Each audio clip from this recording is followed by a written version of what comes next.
ठीक है, commencement of business section 10A, ठीक है ना।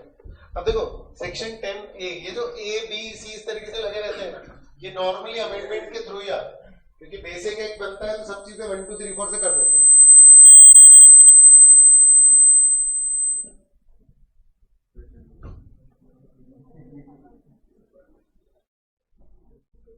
बेसिक कुछ भी बनता है तो अपन किससे कर देते हैं उसको 1 2 3 4 से, क्लियर है। लेकिन अगर अमेंडमेंट के थ्रू अगर कुछ इंसर्ट करना होता है तो क्या करते हैं अपन, इस तरीके से आपको दिखेंगे। इससे आप पहचान जाओगे कि कौन सी चीज एक्ट में ओरिजिनली थी इन जनरल और कौन सी चीज बाद में इंसर्ट की गई, क्लियर है क्या, ठीक है ना। तो देखो ध्यान से, ये जो सेक्शन है ये पुराने एक्ट में था। पुराना एक्ट कौन सा था, ऐसे मरे मरे डले अपन, पुराना एक्ट कौन सा था 1956, आ रहा है समझ में, उसमें ये प्रोविजन था, आ रहा है समझ में। जब 2013 एक्ट आया उसमें ये प्रोविजन नहीं था, समझ में आ रहा है। फिर अभी पिछले 2 साल पहले क्या किया गया, वापस हटा दिया, क्लियर है क्या, ठीक है ना। है बहुत सिंपल सा, कुछ खास है नहीं इसमें, ठीक है ना। लेकिन थोड़े से अमेंडेड फॉर्म में डाला जाएगा, क्लियर है, ठीक है ना। पहले क्या था कि पब्लिक कंपनी को एक कमेंसमेंट का सर्टिफिकेट लगता था, अब क्या है सारी कंपनीज को लगेगा। चलो ध्यान से देखो यहाँ पर, okay. 10A shall apply only if the company is incorporated after the commencement of company's amendment second ordinance, ठीक है ना। ये क्या आपको ये याद करने की जरूरत है, बिल्कुल भी नहीं, पॉइंट समझ रहा है। वो किसी भी तरीके से इंट्रोड्यूस हो गया हो, अब हमको आज के बाद से क्या करना है, उसको निभाना है। अरे खास बात यह कि शेयर कैपिटल वाली कंपनी में ही ये लगने वाला है। कौन सी कंपनी में लगने वाला है, शेयर कैपिटल वाली कंपनी में। क्या है प्रोविजन, चलो देखते हैं। Conditions for commencement of business और एक्सरसाइजिंग बोरोइंग पावर। एक बार कंपनी रजिस्टर हो गई, समझ रहा है, उसके बाद काम चालू कर लेंगे। आप कंपनी रजिस्टर हो गई, बस काम चालू कर लेंगे, हो गया क्या सब कुछ, ऐसा नहीं है, समझ में रहे। और फॉर्मेलिटीज बची हुई है। क्या बोल रहा है देखो, the company shall not commence any business और exercise any borrowing power unless the following 2 conditions are satisfied. तब तक बिजनेस करना स्टार्ट नहीं करोगे, कब तक की, जब तक क्या ना कर लो, ये 2 कंडीशन सेटिस्फाइड ना कर लो। क्या है ये 2 कंडीशन, एक डिक्लेरेशन कि जो शेयर सब्सक्राइब करे गए ना बेसिक, समझ रहा, उनका पैसा आ गया है, समझ में, बहुत ध्यान से।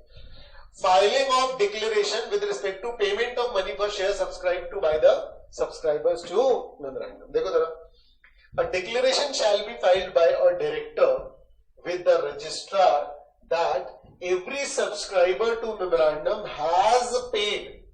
यहां लिख लो, मतलब इसको शॉर्ट में कैसे लिखोगे, सब्सक्राइबर पेड फॉर शेयर्स, आ रहा है समझ में, ठीक है ना, ऐसे लिख सकते हैं उसमें, है ना। सब्सक्राइबर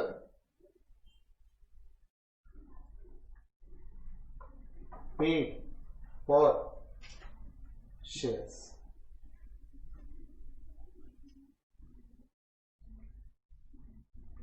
समझ में आ रहा है। डिक्लेरेशन कितने दिन में फाइल करना है, कितने दिन में, ठीक है ना। मतलब कि इसको अपन ऐसे बोलेंगे कि file declaration with in 180 days. जब भी अपन विद इन 180 डेज बेस की लिमिट करते हैं तो स्टार्टिंग पॉइंट क्या है इसका, इनकॉर्पोरेशन। इनकॉर्पोरेशन से 180 दिन के अंदर अंदर। हेलो, क्लियर है क्या, ठीक है। उसके बाद फिर क्या है, फॉर्म नंबर लिखा हुआ है, ठीक है। फॉर्म नंबर जो है वो अगर याद रह जाता है तो बहुत अच्छी बात है, इसको कई बार बस रेफर करना पड़ेगा, उससे भी याद रह जाएगा, आ रहा है समझ में, ठीक है ना। कंटेंट्स जो है, हाँ, मतलब कि इसको अपन क्या करेंगे, वेरिफिकेशन बाय सीए, ठीक है ना, CS CMA, क्लियर है बेटा। इन प्रैक्टिस लिखा हुआ है, याद रखना। 2 तरीके के काम कर सकते हैं सारे प्रोफेशनल, या तो अपना ऑफिस खोल ले और या तो कहीं पर नौकरी कर ले। जो कहीं पर नौकरी करते हैं उसको जॉब बोलते हैं और अपना ऑफिस खोलते हैं उसको क्या बोलते हैं, प्रैक्टिस। क्या बोलते हैं कि प्रैक्टिस कर रहे हैं ये लोग, अभी सीखे नहीं है इन लोग, क्या कर रहे हैं, प्रैक्टिस कर रहे हैं, ठीक नाम है, ठीक है ना, क्लियर है। तो अपना ऑफिस खोल के बैठे तो इसको क्या बोलते हैं, प्रैक्टिस। ये सब कौन से वाले होने चाहिए, प्रैक्टिस वाले, क्लियर है, ठीक है। तो in case company pursuing objects requiring registration और अप्रूवल फ्रॉम सेक्टोरल रेगुलेटर, ठीक है ना, तो वो जो है एज द केस में भी from such the registration approval जो भी एज द केस में shall be obtained and attached with the declaration, मतलब attach sectoral regulator approval letter.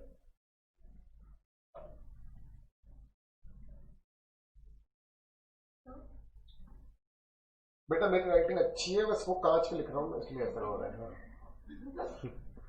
ये दिक्कत थी। हाँ बेटा, कॉस्ट अकाउंटेंट एक्चुअली वही हो गया है, वो एक ही इंस्टीट्यूट है, वही वाला कोर्स के नाम अलग अलग चेंज होते रहते हैं। पहले CWA था, फिर उसको ऑफिशियली सब कॉस्ट अकाउंटेंट बोलते हैं, लेकिन इंस्टीट्यूट का नाम ICMA आई है तो वो CMA हो गया है, ठीक है ना, वो है वही, ठीक है। अब देखो ये नोट्स बनाने का तरीका होगा तुम्हारा कि तुम्हें इतनी सारी ग्रामर नहीं लिखनी, जितनी यहाँ लिखी हुई है उतनी लिखो जितने से तुम्हें पूरा कंटेंट याद आ जाए। क्लियर है, ठीक है ना, बहुत इंपॉर्टेंट है कि इतने से तुम्हें पूरा कंटेंट याद आ जाए, क्लियर है, उतना कंटेंट लिख लेना। यानी कि अगर इतने से तुमको पूरा नहीं याद आ रहा तो एक दो शब्द और लिख लो, लेकिन उसमें बहुत ज्यादा कंजर्वेटिव मत हो जाना। कई बार क्या होता है, अपन क्या करते हैं और लिखते हैं तो और लिखते हैं, तो कई बार जितना एक्सप्लेनेशन होता है उससे ज्यादा अपन लिख लेते हैं।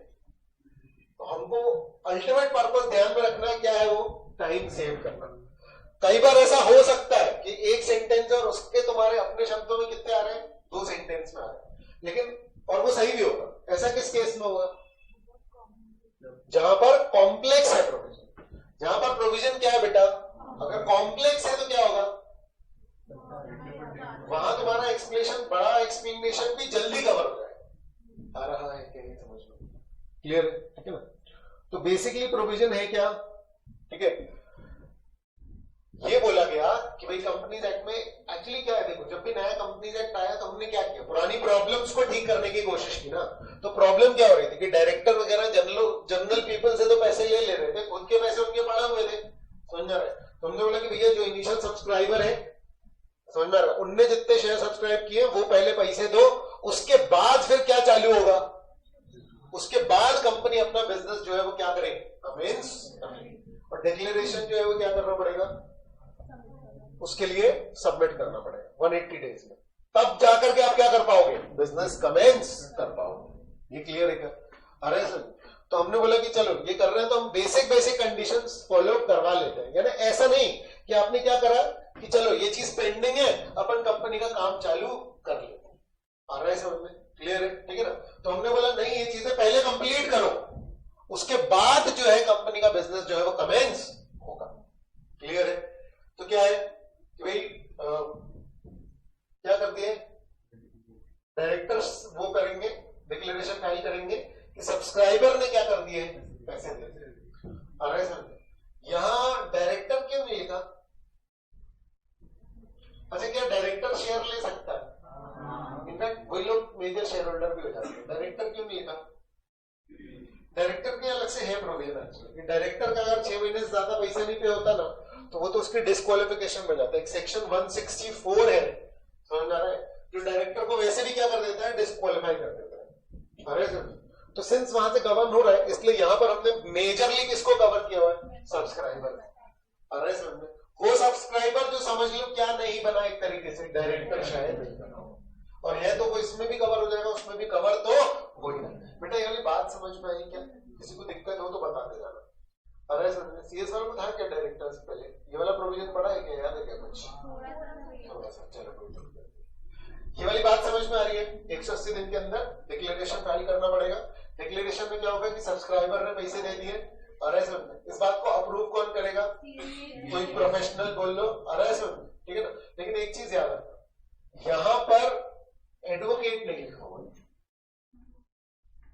आ रहा है समझ में? जबकि अपन जब कंपनी रजिस्टर कर रहे थे उस समय जो था उसमें क्या लिखा हुआ था, एडवोकेट वगैरह लिखा हुआ था। तो आप ये ध्यान रखना, क्लियर है क्या? ठीक है। उसके बाद फिर क्या बोल रहा है कि सेक्टोरल रेगुलेटर वाले अगर तुम हो तो सेक्टोरल रेगुलेटर से अप्रूवल तुमने ले लिया है 180 दिन के अंदर अंदर, उसके बाद ही क्या करना, अपना बिजनेस स्टार्ट करना। तो ये हो गया पहला कि डिक्लेरेशन फाइल कर दो, समझ रहा है कि ये सब हो गया, ये सब हो गया। सपोर्टिंग में बस अप्रूवल भी लगा दो, बाकी डिक्लेरेशन लिखा हुआ कि अप्रूवल भी मुझे मिल गया, ठीक है ना। अच्छा, filing of verification of registered office. Verification of registered office मतलब कि एक तरीके से बिजली बिल या कुछ भी ऐसा प्रूफ टाइप का अपन नहीं लगाते वेरिफिकेशन के लिए कि हाँ यहाँ पर है, आ रहा है समझ में? तो आपको याद होगा, ठीक है ना, कि हमने क्या बोला था कि इनकॉर्पोरेशन के समय एड्रेस की जरूरत, लेकिन बिजनेस कमेंस होने से पहले आपका एड्रेस जो है वो तय हो जाना चाहिए। क्या है, क्लियर है? अरे समझ, तो आपको क्या करना पड़ेगा कि रजिस्ट्रार के पास वेरिफिकेशन ऑफ रजिस्टर्ड, ठीक है, ये बात सेक्शन 12 में लिखी हुई है, समझ रहे हैं, लेकिन ये इंपॉर्टेंट से ज्यादा ये है कि भाई वेरिफिकेशन ऑफ रजिस्टर्ड ऑफिस क्या होगा, फाइल हो जाए। क्लियर है क्या? नहीं किया तुम, ठीक है, नहीं किया तो क्या होगा, लाइबिलिटी कितने की आ रही है देखो, ठीक है,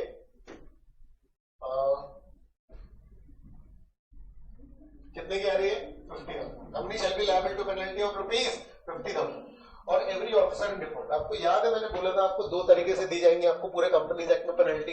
एक किसके ऊपर रहेगी पेनल्टी, कंपनी के ऊपर, और दूसरी पेनल्टी किसके ऊपर रहेगी, मेंबर्स के ऊपर नहीं, ऑफिसर इन डिफॉल्ट। यानी हम उस व्यक्ति को भी पकड़ रहे हैं मैक्सिमम केसेस में जो जिम्मेदार है। अच्छा, ये जो व्यक्ति है कंपनी चलाने वाला हो ऐसा जरूरी नहीं है, ये वो व्यक्ति होगा जो जिम्मेदार है। मतलब अगर डायरेक्टर ने कोई ऑफिसर अपॉइंट करके रखा था कि भैया तेरा ये काम है, उसने नहीं किया तो इस ऑफिसर इन डिफॉल्ट में कौन फंसेगा, वही फंसेगा। ऑफिसर वर्ड भी डिफाइंड है कंपनीज एक्ट में सेक्शन 2 में, ऑफिसर वर्ड भी डिफाइंड है और ऑफिसर इन डिफॉल्ट अलग से डिफाइंड। पॉइंट समझ आ रहा है? ऑफिसर वर्ड सबको इंक्लूड कर लेता है, एम्प्लॉई और डायरेक्टर जो आता है ना वो किस में आता है, ऑफिसर में आता है। मतलब जब अपन ऑफिसर बोल रहे हैं तो इट इंक्लूड्स, किसको इंक्लूड कर लेता है वो, डायरेक्टर। मतलब अगर ऑफिसर इन डिफॉल्ट की भी अपन बात करें तो कौन उसमें कवर हो सकता है, डायरेक्टर भी उसमें कवर हो सकता है। तो ये मत सोचना कभी कि ऑफिसर बोला डायरेक्टर नहीं बोला तो मतलब कोई नॉर्मल एम्प्लॉई, ऐसा नहीं। ऑफिसर की डेफिनेशन में डायरेक्टर ऑलरेडी कवर्ड। ये वाली बात समझ में आ रही है क्या? हेलो, क्लियर है? ठीक है ना। ऑफिसर इन डिफॉल्ट कौन होगा, लेकिन वो व्यक्ति जिसको क्या दी गई है, जिम्मेदारी। तो अगर मान लो कि ये नहीं किया तो जब आप कंपनी बना रहे थे तो किसी व्यक्ति के हाथ में ये जिम्मेदारी दी गई थी कि भैया क्या कर लेना, ये फाइलिंग करवा देना। पॉइंट समझ में आ रहा है? समझ लो, मान लो 4 डायरेक्टर है, 4 डायरेक्टर मिलकर के 10-25 सब्सक्राइबर्स को लेकर के उन लोगों ने कंपनी बना दी, तो अब ये वाला काम कोई ना कोई करवाएगा ना, ठीक है ना। तो जितनी चीजों के लिए कंपनी लायबल है तो फाइनेंशियल लायबिलिटी है, क्योंकि कंपनी को जेल में नहीं डाल सकते। तो 50,000 का डेंट सब पर पड़ रहा है, तरीके से मेंबर्स पर पड़ रहा है पूरा, आ रहा है समझ में। और अगर मान लो कि ये जो पड़ रहा है समझ में, ऑफिसर डिफॉल्ट का, ये हो सकता है किसी एक डायरेक्टर के सर पे आए, हो सकता है किसी एक डायरेक्टर के सर पर पूरा आ जाए। क्या ये क्लियर है बेटा? समझ में आ रहा है? क्लियर है? हाँ,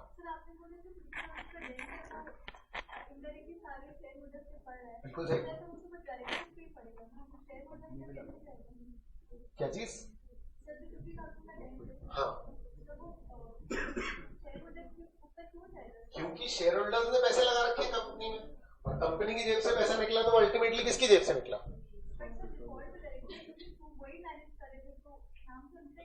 अब मेरी बात समझो, जब फ्रॉड है या कोई ऐसी चीज है जो बिल्कुल पर्सनल है, वहां पर अपन किसको पकड़ेंगे? सिर्फ डायरेक्टर या उसको। बाकी जो शेयर होल्डर्स हैं, आपने कंपनी में पैसा लगाया तो आप इन रिस्क से एक्सपोज हो चुके हैं। मतलब अगर कोई डिफॉल्ट हुआ है, समझ में आ रहा है, तो उसका डेंट कंपनी पे तो पड़ेगा ही, ये मान करके चल लो। यानी शेयर होल्डर्स को फिर क्या मौका है शेयर होल्डर्स के पास, कर दो ना चेंज डायरेक्टर। पॉइंट समझ में आ रहा है? डायरेक्टर्स कौन चुनता है? मेंबर्स, शेयर होल्डर्स, आ रहा है समझ में। और प्रैक्टिकली मैक्सिमम केसेस में शेयर होल्डर को लोग खुद भी रहते ही, आ रहा है समझ में, तो वो उनपे डेंट आता है। बहुत ऑब्वियस है, ऐसा कभी भी कोई नहीं चाहेगा, समझ रहे हैं कि भाई कंपनी में डेंट आए, डायरेक्टर्स भी ऐसा कभी भी नहीं चाहेंगे, ठीक है ना। लेकिन तुम ऐसा भी सोच लो कि भाई नहीं भी आता है कुछ भी है तो कंपनीज एक्ट बनाने वाले तो क्या कर रहे हैं, भाई कंपनी पे भी पेनल्टी लगाओ, डायरेक्टर्स पे भी लगाओ, सिर्फ डायरेक्टर पे या सिर्फ ऑफिसर इन डिफॉल्ट पे पेनल्टी नहीं लगाई जाती। गड़बड़ तो कंपनी ने की है, सेपरेट लीगल आइडेंटिटी है, तो वहां से तो पैसे वो वसूल ही रहे। मैं ये बस बता रहा हूँ इसका इम्प्लीकेशन बेसिकली किस पर जाता है, शेयर होल्डर्स पे आ रहा है समझ। तो दोनों को ही दोषी माना गया है, भाई तुम ही फोर्स करते फिर अपने डायरेक्टर्स को, आ रहा है समझ में। इस तरीके का स्ट्रक्चर है मतलब उसका, समझ गए क्या? बोलो और कोई दिक्कत है किसी को? जो प्रोफेशनल्स ने वेरीफाई किया है तो उनके ऊपर तो पेनल्टी आ रही है। हाँ, जो CA किस बात की पेनल्टी आ रही है? कि उन्होंने डिफॉल्ट किया है। क्या डिफॉल्ट किया है? कि उन्होंने फाइलिंग ही नहीं की। क्या हम यहाँ पर फॉल्स इंफॉर्मेशन वाली कर रहे हैं कुछ? नहीं, हम तो यहाँ पर नॉन फाइलिंग का डिफॉल्ट देख रहे हैं। नॉन फाइलिंग का डिफॉल्ट प्रोफेशनल में कैसे आएगा? क्लियर है? ठीक है। अगर डिक्लेरेशन में कुछ भी मतलब गलत किया है तो फिर तो उसकी भी जिम्मेदारी है। बेटा डिक्लेरेशन में अगर कुछ भी गलत किया तो एक तो देखो कंपनीज एक्ट में स्पेसिफिक पेनल्टीज है, समझ रहा है। तुम ये समझ लो कि गलत करके कहीं ना कहीं तो तुम फंसोगे, भले ही तुमको डायरेक्ट प्रोविजन ना दिख रहा हो।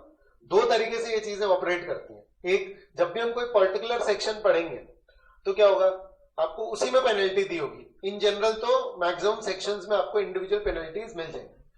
कुछ ऐसे सेक्शंस हैं जिसको लेकर के क्या है बोला गया है, क्या कि भाई ये कर लेना, समझ रहे। लेकिन उसमें आगे ये नहीं लिखा है कि नहीं किया तो आ रहा है समझ। पेनल्टी किस तरीके की होती है? पेनल्टी क्या होती है कि नहीं किया तो। पूरे कंपनीज एक्ट में एक पर्टिकुलर सेक्शन है, मुझे एग्जैक्टली याद नहीं है, जहां तक 450 है, सेक्शन 450, तो वो एक ऐसा सेक्शन बनाया है कंपनीज एक्ट ने जिसने बोला कि पूरे कंपनीज एक्ट में कभी भी तुमने कहीं पर भी डिफॉल्ट किया और अगर उसके लिए कोई स्पेसिफिक पेनल्टी नहीं है तो हम बता रहे हैं उसकी पेनल्टी सब वो लग जाएगा। प्लस इसको तो साइड ही कर दो, अगर किसी प्रोफेशनल ने कुछ गड़बड़ की तो इंस्टीट्यूट जो है, यानी institute of chartered accountants of India और institute of company secretaries of India, इन लोगों ने प्रोफेशनल एथिक्स बना रखे हैं। तो सीएस वाले तो पढ़ चुके, प्री बैच वाले समझ रहे। वो प्रोफेशनल एथिक्स में पूरा है कि अगर आपने प्रोफेशनल काम में कभी भी कुछ भी अगर गड़बड़ी की, समझ रहे, तो ये उसी क्लॉज में आ जाएगा बेटा, समझ रहे कि आपने क्या किया, बिना एग्जामिनेशन के या तो कर दिया या तो ग्रॉसली नेग्लिजेंट क्लॉज 7, ठीक है। मतलब प्रोफेशनल एथिक्स में ऐसे प्रोविजंस हैं जो सेम है, सीए और सीएस के इंस्टीट्यूट में सेम है कि अगर आपने ढंग से चेकिंग वेकिंग नहीं की ना तो आपका इंस्टीट्यूट भी आपके खिलाफ एक्शन ले लेगा। ये तो कंपनीज एक्ट है, ये किसके एंड से सोच रहा है, पब्लिक के एंड से, आ रहा है समझ में। इसके अलावा उस प्रोफेशनल ने अगर कुछ गड़बड़ करी तो उसका इंस्टीट्यूट भी उस पर डंडे मारने वाला। क्लियर है, ठीक है ना। लास्ट है power of registrar to remove the name of the company. Registrar का दिमाग ज्यादा खराब हो सकता है, अरे समझ ऐसे केस में वो क्या कर सकता है कि वो नाम ही अलग कर देगा, बोले भगो तो, अरे समझ में। द रजिस्ट्रार में initiate action for removal of name of the company from the register of companies under chapter 8। Companies act पूरा चैप्टर में बटा हुआ है, अरे समझ में। रिमूवल ऑफ नेम के लिए आगे के प्रोविजन होते हैं, अरे समझ में, तो उसको रेफर कर रहा है बस। तो वो चैप्टर 8 इंपॉर्टेंट नहीं है।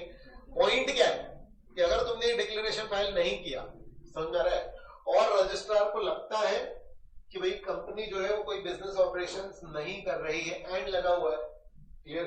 अगर रजिस्ट्रार को लगता है कोई बिजनेस कर भी नहीं रहा तो वो नाम ही अलग कर देगा तुम्हारा। हेलो, क्लियर है? पढ़ो एक बार पूरा सेक्शन फटाफट से।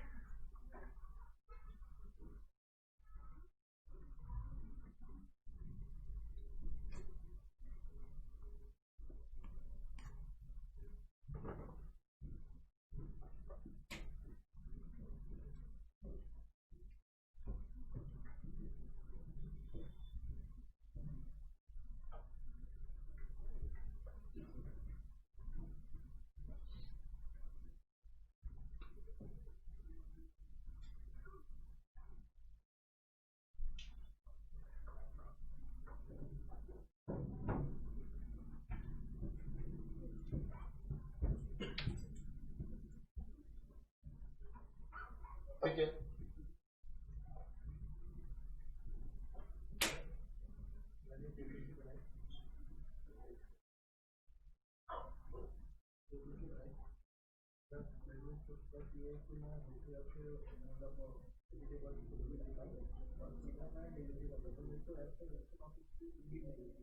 नहीं कंपनी बना तो रजिस्टर्ड ऑफिस तुम्हें नीड हो ना हो, कंपनी को एक नीड है, बनाना पड़ेगा।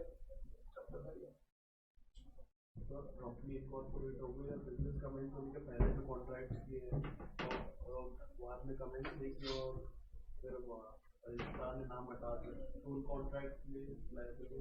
हाँ देखो क्या होता है कि प्रैक्टिकली हो सकता है कि वो ये सारा कुछ कर रहे हैं तो वो जल्दी से तैयार रखेंगे सारी चीजें, मतलब कि कंपनी इनकॉर्पोरेशन के समय ही वो क्या कर देंगे, रजिस्टर्ड ऑफिस बता देंगे कि कहाँ पर है, समझ में आ रहा है, शेयर्स का सब्सक्रिप्शन पहले ही पे हो जाएगा क्योंकि वो कहीं में होगा तो फिर वो कर सकता है। ये केस जनरली किसमें फॉल करेगा, जब नई कंपनी हो इस तरीके से। सर अगर ऐसा किया मतलब जैसे जनरल कमेंट, हाँ तो फिर पेनल्टी लगाएंगे ना यार। वो तो एक्चुअली क्या होता है देखो, प्रैक्टिकली पता क्या होता है, जेन्युइन केसेस को कंसिडर कर लिया जाता है। कोई फंसा ही ले, कोई ऐसा रजिस्ट्रार हो या कुछ ऐसा है कि नहीं करना ही है तो फिर क्या होगा, मतलब समझो ना, ट्रैफिक वाले ने रोका ना तो कोई तो निकाले लेगा ना वो चालान करने के लिए, कम होते हैं वैसे मतलब उसको बोल रहे हैं नंबर प्लेट में नंबर ही सही नहीं होगा, खुद तो गलती भी हो ही जाती है यार। अरे तो थर्ड पार्टी को फिर कंपनी लायबल नहीं रहेगी। नहीं उसके सारे प्रोविजन अपन देखेंगे, मतलब उन सबका फिर देखो या तो जितना कानून में दिया है उतना होगा, या तो फिर अपन देखेंगे कि कहाँ कहाँ वो फॉल होगा, समझ रहे। अभी अपन एक पर्टिकुलर चीज देख रहे हैं कि कंपनी का इनकॉर्पोरेशन कैसे हो, किस व्यक्ति की क्या जिम्मेदारी हो, उसके लिए पूरा पहले पढ़ना पड़ेगा। क्लियर है? अच्छा एक चीज और, गूगल बाबा का बड़े ध्यान से उपयोग करें सभी लोग, अरे समझ ठीक है ना। जब आप कमेंसमेंट ऑफ बिजनेस करके प्रोविजन अगर आप डालेंगे, समझ रहे, तो हो सकता है गूगल आपको ऐसी ऐसी चीजें दे दे जिसके कारण आपका मतलब भरोसा ही डगमगा जाए।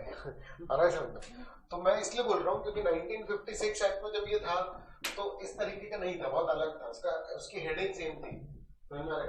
उसमें ये था कि प्रोस्पेक्टस की जगह कमेंसमेंट ऑफ बिजनेस का सर्टिफिकेट देना पड़ता था, और वो भी सिर्फ और सिर्फ पब्लिक कंपनी को। ऐसा तो जब आप गूगल करेंगे तो आपको डेट और आपको प्रोविजन बहुत ध्यान से देखना पड़ेगा। गूगल से ज्यादा अगर आपको कंपनी लॉ में कुछ भी सर्च करना है अरे सर में, तो आप जाए mca.gov.in पर, mca.gov.in, ये है ऑफिशियल वेबसाइट, समझना रहे। कोई भी अमेंडमेंट या रूल्स वगैरह को लेकर के लिंक विंक बना रखे, काफी बेटर कर दिया उन्होंने, ठीक है ना। तो जितनी भी चीजें हैं, अगर कोई भी मतलब लेटेस्ट अपडेशन या कुछ भी अगर आपको देखना है तो वो आपको बेसिकली कहां पर मिलने वाला है, mca.gov.in पर। ये सोर्स है जहां से सारे लोग निकालते हैं। हाँ यहाँ पर बेयर एक्ट होगा, तो आप किसी के इंटरप्रिटेशन मतलब समझना, ठीक है ना।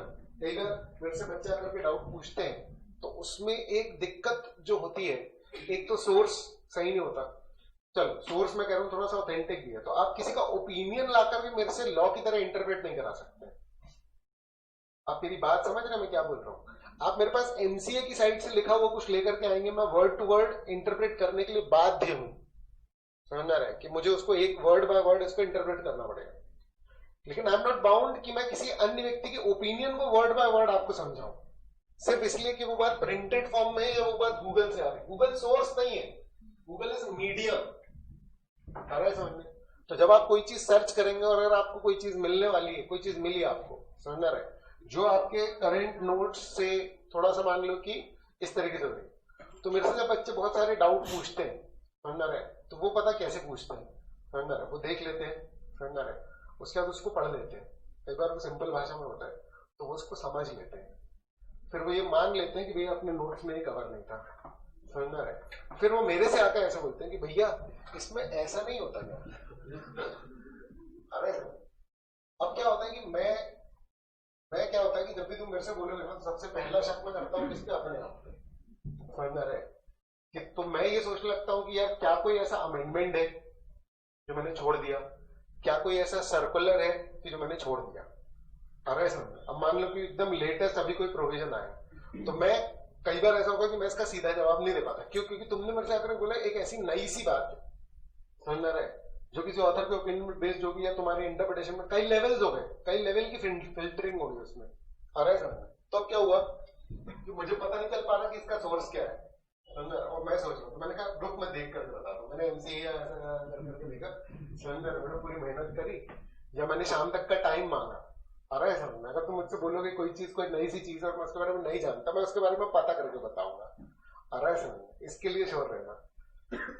तो अब जब मैंने पता किया तो मैंने आकर बोला कि भाई ऐसी कोई चीज एग्जिस्ट ही नहीं करती, तो कहाँ से लेकर के आ रहे तो फिर मुझको बनता है बोलता कि भैया अरे सर तो मुझे पता चलता है कि मैं एक्चुअली एक व्यक्ति ने धोखे से कुछ गलत बोल दिया था और मैं उसकी बातों को क्या कर रहा था, वेरीफाई कर रहा था। ऐसे डाउट्स टाइम बहुत वेस्ट करता है। पॉइंट समझ में आ रहा है? तो तुम्हें उस पर भरोसा रखना पड़ेगा। तुम मुझे सीधे आकर के बोलो कि भैया देखो गूगल पे ऐसा लिखा हुआ है, आपने ऐसा किया, समझ रहे, तो मैं तुम्हारी हेल्प ज्यादा बेहतर तरीके से कर पाऊंगा।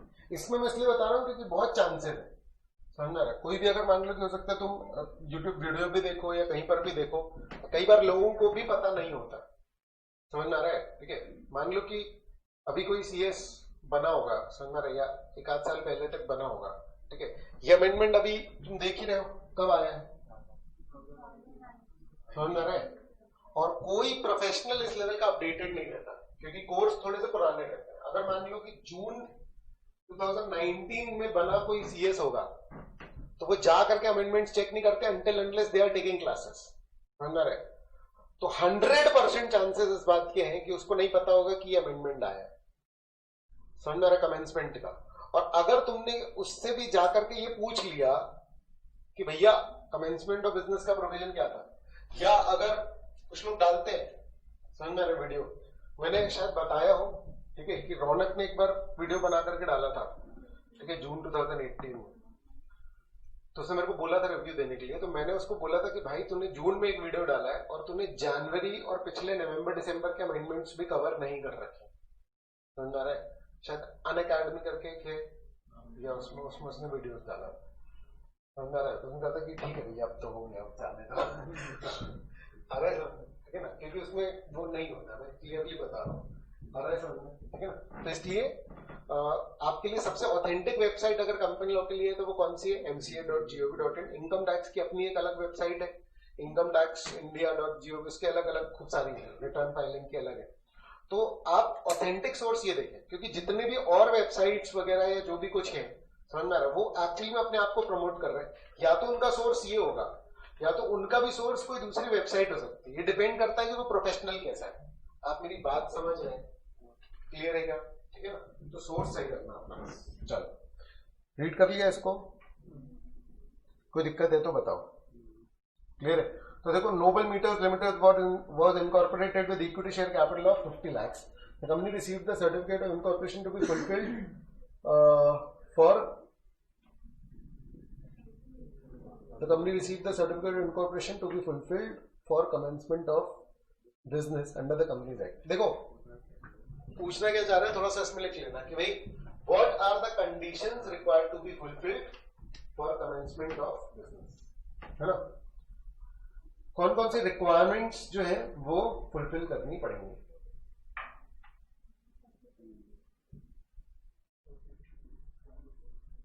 इसमें लिखा हुआ है इसके हिंट में भी कि भाई the previous requirement certificate of commencement of business is not applicable now. तो अब नया वाला आ गया, मतलब क्योंकि ये क्वेश्चन था नवंबर 2009 का।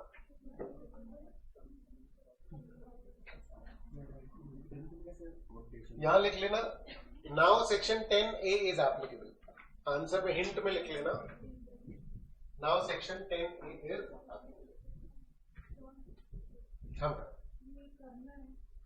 हाँ, ये होमवर्क है ना।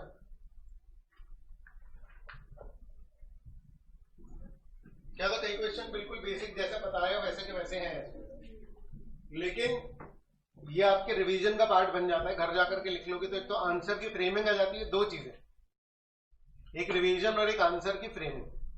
समझ में आ रहा है? आपको एग्जाम में क्वेश्चन आंसर फॉर्म में लिखना है। क्लियर है? चलो नेक्स्ट प्रोविजन है member severally liable in certain cases. जितनी बातें मैंने पिछले सेक्शन की बोली वो सेम इस बात के लिए भी एप्लीकेबल है। सेम मतलब ये भी क्या था, कंपनीज एक्ट 1956 में था, उसके बाद फिर नहीं आया, फिर इंक्लूड किया गया, सेम। इसलिए इसमें भी क्या लगा है, 3A। ठीक है, सेवरली वर्ड का मतलब क्या होता है, अलग अलग, मतलब इंडिविजुअली, है ना, लिख सकते हैं।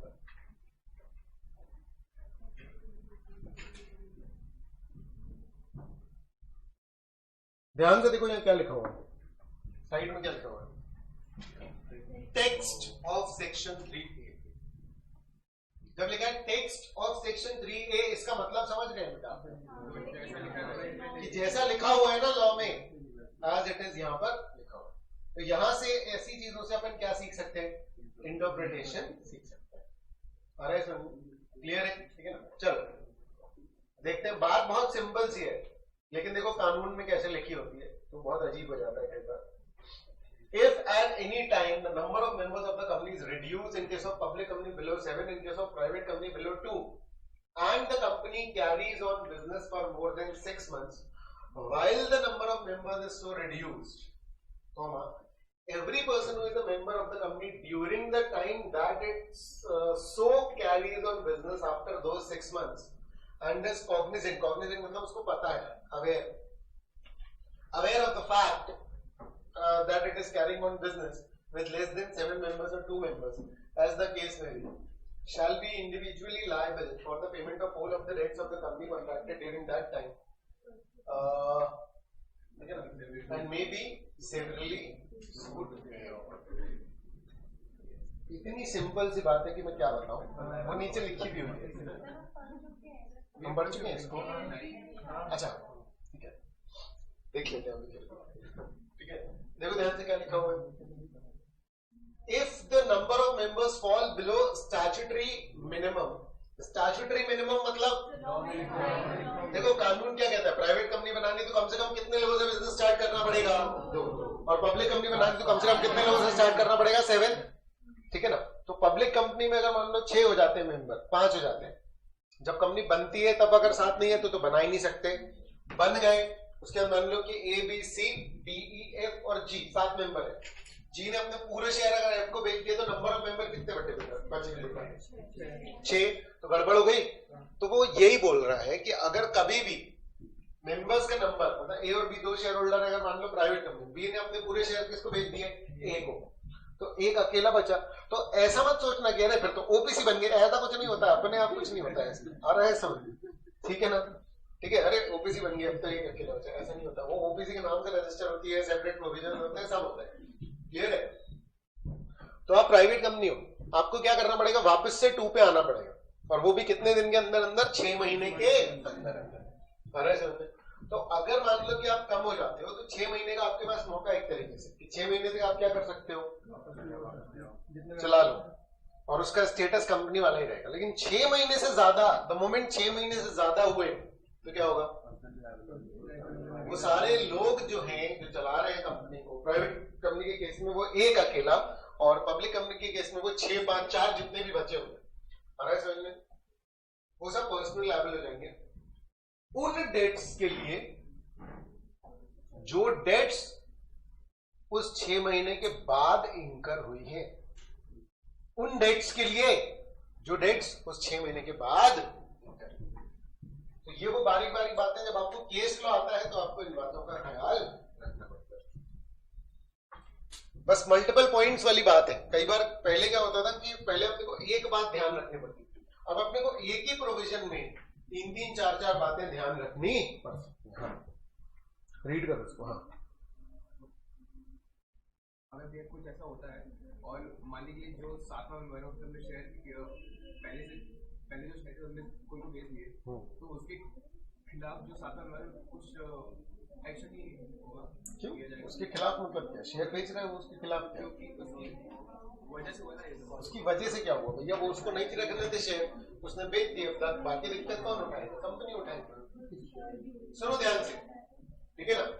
अच्छा, ये जो लायबिलिटी है ये किन मेंबर्स पे आ रही है, बाकी बचे हुए सारों पे नहीं आ रही। बाकी बचे सारे में वो लोग जिनको पता है कि कंपनी के नंबर ऑफ मेंबर्स कम हो गए हैं और कंपनी ऐसे ही कैरी ऑन कर रही है, मतलब who are cognizant of the fact. मतलब पॉइंट समझना, कितनी बात है, ठीक है। एक तो कंपनी के नंबर ऑफ मेंबर्स स्टैट्यूटरी से क्या हो गए, कम।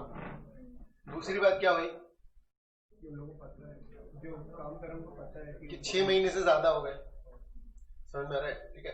और कंपनी ने उधार लिया, समझ में आ रहा है। और कुछ लोगों को ये पता था कि कंपनी के मेंबर्स स्टैट्यूटरी से कम हो गए, फिर भी बिजनेस कैरी ऑन हो रहा है, समझ आ रहा है? तो फिर उन डेट्स के लिए वो क्या हो जाएंगे, पर्सनली लायबल। क्लियर है? तो 3-4 प्रकार के क्वेश्चन एक अकेले प्रोविजन इससे बन सकते हैं। ऐसा कैसे प्रूव करेंगे कि इस मेंबर को नहीं पता था? कंपनीज आपको इस बात से कोई लेना देना नहीं है।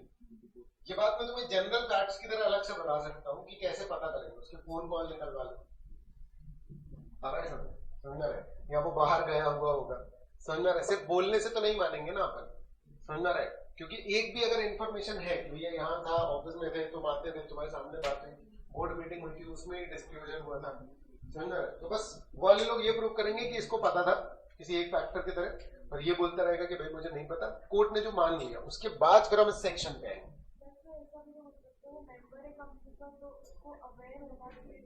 नहीं, ऐसा नहीं बोल रहे हैं, तो फिर तो ये प्रोविजन है क्या?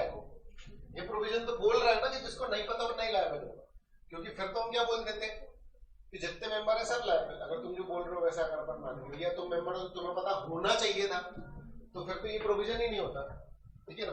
तो ये रूम दे रहा है कंपनीज एक्ट किसको, उस व्यक्ति को जिसको धोखे से नहीं पता, क्योंकि वो थोड़ी लायबल होगा। आ रहा है क्या समझ? रीड करो इसको।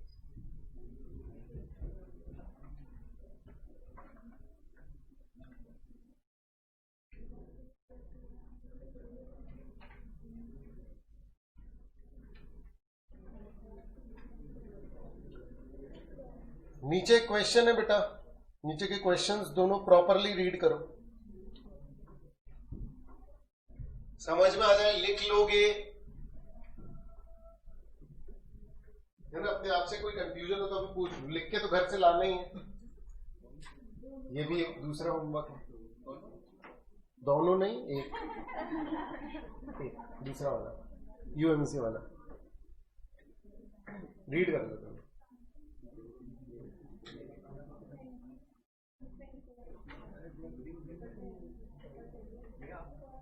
आपने कहा था कि जो लाइब्रेरी आएगी उनके ऊपर वो आएगी आफ्टर 6 मंथ का जो भी है, पर इसमें लिखा है जो टेक्स्ट है उसमें लिखा है सेकंड लास्ट लाइन में during that time.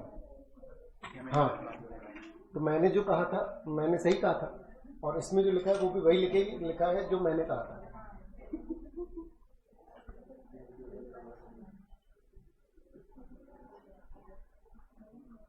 That time कौन सा टाइम? देखो ऊपर में, during the time that it so carries on business after those 6 months, ठीक है? जैसे ये स्टार्ट होता है ना डाउट कि भैया आपने बोला था लेकिन देखो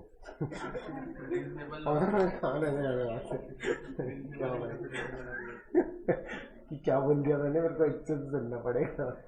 चलो हाँ बता।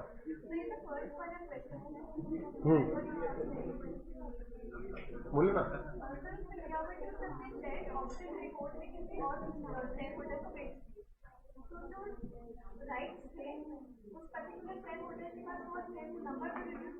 नंबर रिड्यूस हो गया ना। नंबर ऑफ मेंबर्स कितने होने चाहिए? 7। नंबर कितने बचे? 6।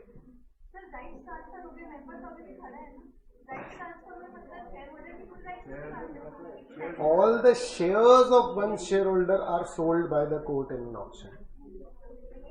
तो हम जिसके पास शेयर नहीं है, क्या वो मेंबर रहा?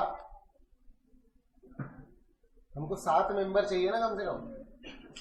तो तुम क्या बोल रहे हो कि एक के शेयर्स पूरे दूसरे के पास चले गए तब भी वो मेंबर बना रहा? दूसरा वाला तो ऑलरेडी मेंबर था ना। ये असम्पशन है।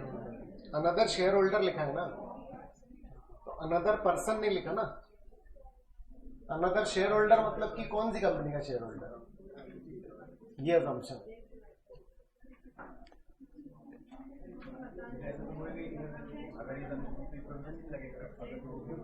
हाँ, तो हम इसके अंदर पढ़ रहे हैं, लेकिन एग्जाम में आएगा तो कैसे डिस्कवर करोगे कि ये इसी प्रोविजन का है? और हो सकता है कि उल्टा बना के दें क्वेश्चन, तो ये जाएगा।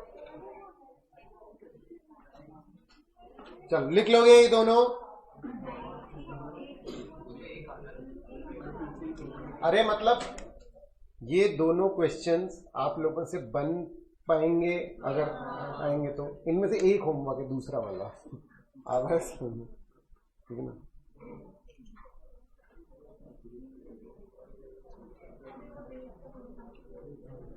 ठीक है, अब अपने को एक प्रोविजन कवर करना है, थोड़ा सा लेंथी है, शायद आज की क्लास में खत्म ना हो पाए, लेकिन ठीक है। Formation of companies with charitable, ये एक तरीके से ना वही वाला है, क्या कहते हैं, काइंड ऑफ कंपनी वाला है। एक और प्रकार की कंपनी की बात कर रहे हैं, एक और प्रकार की कंपनी की बात कर रहे हैं अपन। ठीक है, कंपनीज विद चैरिटेबल ऑब्जेक्ट, कई नाम से इस कंपनी को बुलाया जाता है। लाइसेंस्ड कंपनी बोला जाता है, सेक्शन 8 कंपनी बोला जाता है, कंपनी विद चैरिटेबल ऑब्जेक्ट्स बोला जाता है, नॉट फॉर प्रॉफिट कंपनी बोला जाता है। तो इस तरीके के कुछ भी एक्सप्रेशन अगर दिए गए हैं तो हम बात किसकी कर रहे हैं, सेक्शन 8 कंपनी की, लाइसेंस कंपनी की। आ रहा है समझ में? क्लियर है? ठीक है ना। क्या खास बात है? खास बात ये है, ठीक है, सबसे पहली बात तो कि हाँ ऐसी कंपनीज हो सकती हैं क्या कि जो चैरिटी के लिए हो। आ रहा है समझ में? ठीक है ना। अच्छा, चैरिटेबल के लिए कंपनी, सबसे पहले तो यही समझे अपन, चैरिटेबल के लिए कंपनी मतलब समझ आ रहा है कि भाई तुमको चैरिटी करनी है, समझ में आ रहा है, तो जाओ भंडारा करवा दो, कंबल बांटाओ, कंपनी क्यों बना रहे हो भाई? पॉइंट समझ में आ रहा है? ठीक है, क्योंकि तुम बहुत ही ज्यादा मन से सोशल सर्विस करना चाहते हो। आ रहा है समझ में? ठीक है ना। और रेगुलर करना चाहते हो, कंटिन्यूसली करना चाहते हो। ठीक है, और सोशल सर्विस में सिर्फ कंबल बांटना है या भंडारा नहीं होता। पॉइंट समझ में आ रहा है? अलग अलग मोटिव होते हैं जिनको की कंसिडर किया है कानून ने। समझना है कि आप हो सकता है एनवायरमेंट प्रोटेक्शन के लिए कुछ कर रहे हो सकता है आप मतलब कॉमर्स को बढ़ावा देने के लिए कर रहे हो, तो ऐसे बड़े सारे एजुकेशन को प्रमोट करने के लिए कर रहे हो। तो जितने ये स्कूल्स वगैरह होते हैं तो वो 2 टाइप से रजिस्टर होते हैं। अच्छा, कुछ लोग एनजीओ बोलने लगते हैं। एनजीओ बेटा एक जेनेरिक टर्म है, एनजीओ कोई रजिस्टर्ड फॉर्म नहीं होता। एनजीओ उन ऑर्गेनाइजेशंस के लिए हम नाम यूज करते हैं जो गवर्नमेंट नहीं है फिर भी सोशल का काम कर रहे हैं, लेकिन ये रजिस्टर्ड फॉर्म, यानी her not for profit company, section 8 company, upon NGO ऐसे नहीं बोल सकते। एनजीओ का दायरा बड़ा है, ये सेक्शन 8 कंपनी है, यानी कि अगर आपको चैरिटी का काम करना है कंटिन्यूस लेवल पर बिजनेस टाइप करते हुए तो ये है। समझ में आ रहा है? लेकिन एनजीओ बहुत सारे, जैसे स्माइल फाउंडेशन या ऐसे जो जितने भी हैं, समझ में आ रहा है, तो ऐसे बहुत सारे हैं जो कि क्या कर सकते हैं, चैरिटी का काम कर सकते हैं बिना कंपनीज एक्ट में रजिस्टर्ड। तो हम इसको सबसे पहले तो समझेंगे एक बहुत स्पेसिफिक टाइप का, सारे चैरिटी के काम कंपनीज एक्ट में रजिस्टर होकर के नहीं होते। तो जो कंपनीज एक्ट में रजिस्टर नहीं होता वो अलग है, जैसे ट्रस्ट एक्ट है उसमें रजिस्टर होते हैं। तो जितने भी मंदिर है, समझ रहे हैं, जितने भी रिलीजियस इंस्टीट्यूशन है, समझ रहे हैं, तो सब ट्रस्ट फॉर्म में रजिस्टर्ड है। आ रहा है समझ? ठीक है, तो मतलब भगवान को भी सीए से ऑडिट कराना पड़ता है, पता है तुमको? हाँ, एक पर्टिकुलर लिमिट के ऊपर अगर वो चंदा रिसीव होता है, समझ रहे हैं, हाँ दिस इज रियल। अरे उसका ऑडिट एक चार्टर्ड अकाउंटेंट करता है, और बहुत बड़े लेवल पे कंपनी बनेगी तो मतलब फिर सीएस भी इन्वॉल्व होता है। समझ में आ रहा है? लेकिन वो कंपनीज एक्ट में नहीं है। किसमें हो सकते हैं? कंपनीज एक्ट में हो सकते हैं। क्लियर है क्या? ध्यान से समझना। ठीक है, तो इन लोगों ने सबसे पहले तो छांटे हैं कि वो कौन कौन सी चीजें हैं जिनको कि अपन चैरिटेबल ऑब्जेक्ट्स एक्सेट्रा में कंसिडर करेंगे। कि कोई व्यक्ति कॉमर्स को प्रमोट कर रहा है, आर्ट को प्रमोट कर रहा है, साइंस को, ठीक है ना, sports, education, research, social welfare, religion, है ना, एनवायरमेंट और सच अदर ऑब्जेक्ट। ये अमेंड हुए, पहले इसमें कुछ कम थे, 2-3 और जोड़े गए हैं। अरे समझ, ठीक है ना। तो पहले ये सारे नहीं थे, एक आध एक्स्ट्रा था तो वो अलग कर दिया गया। कुल मिला के अभी तो सिचुएशन यही है, समझ रहे? यानी कि अगर रिलीजन भी बोल रहा है तो ध्यान से नोटिस करो, समझ रहे? रिलीजन बोल रहा है यानी कि अगर मान लो कि मैं कोई रिलीजियस इंस्टीट्यूशन बना रहा हूं तो उसको मैं कंपनीज एक्ट में रजिस्टर करवा सकता हूं। अब कंपनीज एक्ट की फॉर्मेलिटीज क्यों सर पे लेना भाई? अरे सर, कंपनीज एक्ट की फॉर्मेलिटीज क्यों सर पे लेना? तो कंपनीज एक्ट ने बोला कि भाई देखो, सिंस आप चैरिटी का काम कर रहे हो, हम क्या करेंगे, आपको क्या कर सकते हैं, एग्जेम्पशन दे सकते हैं। तो वो यहाँ नहीं दिए हुए, यहाँ सिर्फ आपको बताया कि सेक्शन 8 कंपनी कौन सी होती है और क्या होती है। क्लियर है? ठीक है ना। बाकी पूरे एक्ट में अलग अलग जगहों पर शामिल है चीजें, बाकी पूरे एक्ट में अलग अलग जगहों पर शामिल है चीजें। क्या है कि भैया ये वाला जो प्रोविजन है सेक्शन 8 पे नहीं लगेगा, ये वाला जो प्रोविजन है सेक्शन 8 पे नहीं लगेगा। तो ये एग्जेम्पशंस आपके अलग अलग तरीके से मिले होंगे, इसलिए लोग सेक्शन 8 बना लेंगे। हो सकता है कि कोई डोनेशन दे रहा हो, अब समझना ये बिजनेस चलेगा कैसे। तो नॉर्मली बिजनेस कैसे चलता है, आमतौर पर शेयर कैपिटल वाली कंपनी अपन समझते हैं। तो मतलब मैं शेयर कैपिटल लगाऊंगा और फिर उसको मैं खर्च कर दूंगा, तो ये तो वन टाइम हो गया। मतलब मैं घर से पैसा लाता जाऊंगा और कंपनी में लगाता जाऊंगा और खर्च होता जाएगा, ऐसा है क्या? नहीं। बिजनेस फॉर्म में किस तरीके का होगा कि या तो आपको रेगुलर लेवल पर कुछ डोनेशंस मिलते रहेंगे, पॉइंट समझ में आ रहा है, या कोई छोटा मोटा बिजनेस भी आप करने लग सकते हो उसमें। जैसे मान लो कि कोई ऑर्फनेज है, समझ रहे हैं, तो उसमें से अगर मान लो आप कार्ड बनवा रहे हो, या अगर मान लो कि उसके कुछ चीजें बनवा रहे हो, हैंडीक्राफ्ट की कुछ चीजें बनवा रहे हो और उनको आप सेल कर रहे हो, तो क्या होगा? तो वहां पर बिजनेस एक्टिविटीज भी हो सकती है कि उसको बेच के जो अमाउंट आएगा उससे हम इन्हीं का क्या करेंगे, अपलिफ्टमेंट कर देंगे। यानी डोनेशन वगैरह तो मिल ही रहे, साथ में क्या हो सकता है, बिजनेस एक्टिविटी भी हो सकती है, ठीक है ना। लेकिन अब अगर प्रॉफिट होगा तो वो कहां जाएगा? जिन लोगों ने पैसा लगाया क्या वो घर ले जाएंगे? हमने कहा नहीं, ये मना करना पड़ेगा। क्या है, कंपनी एक्ट के बहुत सारे सेक्शन से क्या मिला हुआ है, एग्जेम्पशन मिला हुआ है। अरे सर, तो कोई भी व्यक्ति कंपनी बना करके एग्जेम्पशन से बचना चाहता, मतलब उन प्रोविजन से बचना चाहता है, तो वो ये बोलने लगेगा कि भैया देखो मैं तो इसके प्रमोशन के लिए कर रहा हूं। तो हमको क्या मना करना पड़ेगा? घर पैसा ले जाना मना करना पड़ेगा कि जितना इसमें लगेगा वो इसी का होगा और वो सिर्फ काय के लिए खर्च होगा, फिर उन्हीं के अपलिफ्टमेंट के लिए, जो भी आपका ऑब्जेक्ट है, आ रहा है समझ में, जो भी आपका मकसद है। इनकम टैक्स एक्ट में भी इन चीजों के लिए प्रोविजन है। इनकम टैक्स एक्ट में भी एक पर्टिकुलर सेक्शन 11-12 आपको मिलेंगे, जिसमें अगर आप रजिस्ट्रेशन करवा लेते हो, ठीक है ना, जिसमें आप रजिस्ट्रेशन करवा लेते हो, ज्वाइंट कमिश्नर से परमिशन होती है, तो आपको टैक्स नहीं लगेगा, लेकिन ऑडिट करवाना आपको पड़ सकता है। वही वाला मैं बात कर रहा था आपसे, समझना। तो जितने चैरिटेबल के लिए बनेंगे तो फिर वो कहां पर और रजिस्टर होंगे? इनकम टैक्स एक्ट में भी उनको परमिशन लेनी पड़ेगी। आपको बात समझ आ रही है? तो ये 3 बेसिक कंडीशंस हैं जो आपको फुलफिल करनी पड़ेगी। एक तो आपके ऑब्जेक्ट में ये शामिल होना चाहिए। कंपनीज एक्ट में मेमोरेंडम में ऑब्जेक्ट क्लॉज होता है, उस ऑब्जेक्ट क्लॉज में इनमें से कोई एक आध बात होनी चाहिए, एक या मल्टीपल कोई भी हो सकती है।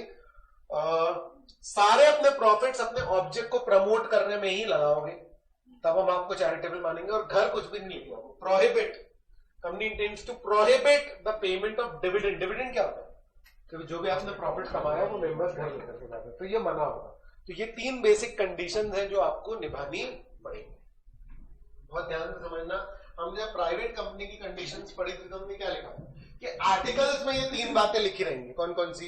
कि भैया शेयर का ट्रांसफर क्या है, रिस्ट्रिक्टेड है, और मैक्सिमम मेंबर्स 200 रहेंगे, जिसमें पास्ट प्रेजेंट एम्प्लॉइज नहीं गिनेंगे, ज्वाइंट मेंबर पॉसिबल गिनेंगे, और पब्लिक इन्विटेशन नहीं कर सकते। ये बात एक कंपनी अपने आर्टिकल्स लिख करके अपने आप को रोक रही तो वो प्राइवेट कंपनी। ये 3 कंडीशंस आपको निभानी पड़ेगी। तो ये 3 कंडीशन में पहली कंडीशन के बारे में कहां लिखा होगा? मेमोरेंडम में। दूसरी तीसरी कंडीशन जो है वो आप कहीं लिखो ना लिखो, ये आपको निभानी पड़ेगी। आ रहा है समझ में? क्लियर है? ये 3 कंडीशंस को निभा करके या आप बोलोगे कि भैया हम इनको निभाएंगे, और आप इसके लिए अप्लाई करोगे कहां पर? सेंट्रल गवर्नमेंट के पास जो है क्या मिलता है इसका लाइसेंस। कहां मिलता है इसका लाइसेंस? सेंट्रल गवर्नमेंट के पास। Issue of licence by CG and registration of company by the registrar where it is proved to the satisfaction, ठीक है, of CG that an association or person proposed to be registered under this act as a limited company satisfies all the conditions given under section 8। समझ लो, मतलब अगर हम CG को इस बात के लिए सेटिस्फाई कर दिया, आप कैसे भी मतलब पता नहीं, मतलब नेताओं से पहचान हो या जैसा भी हो, अरे सुन कि भैया हमारी जो एंटिटी है जो रजिस्टर होने वाली है कंपनीज एक्ट में, ठीक है ना, as a limited company satisfies all the conditions under section 8। तो सीजी क्या कर सकता है? सीजी की मर्जी है, ठीक है ना, कि वो लाइसेंस दे दे, ठीक है ना, और अलाउ कर दे that the company may be registered as a limited company, और उसको अपने नाम के आगे, यही वो कंपनी है जिसको अपने नाम के आगे क्या करने की जरूरत नहीं है, लिमिटेड या प्राइवेट लिमिटेड लिखने की जरूरत नहीं है। क्लियर है? लिमिटेड या प्राइवेट लिमिटेड लिखने की जरूरत नहीं। तो ये एक अलग सी बात है जो बार बार कोट करेगा वो, ठीक है। ये लाइसेंस मिलने के बाद upon issue of such a licence by CG the registrar shall on an application. अब देखो पहले गए आप किसके पास? सीजी के पास, लाइसेंस मिल गया, फिर आप कहां जाओगे? आरओसी। देखो आरओसी के पास जाए बिना, समझ आ रहा है, कुछ नहीं हो पाएगा। समझ में आ रहा है? कंपनीज एक्ट में सारा कुछ अपने को कहां पर अल्टीमेटली कहां जाना ही पड़ेगा आपको। कहीं पर भी चले जाओ, एंड में आरओसी मंदिर है मतलब कंपनी का, यहाँ प्रसाद चढ़ाना ही पड़ेगा मतलब।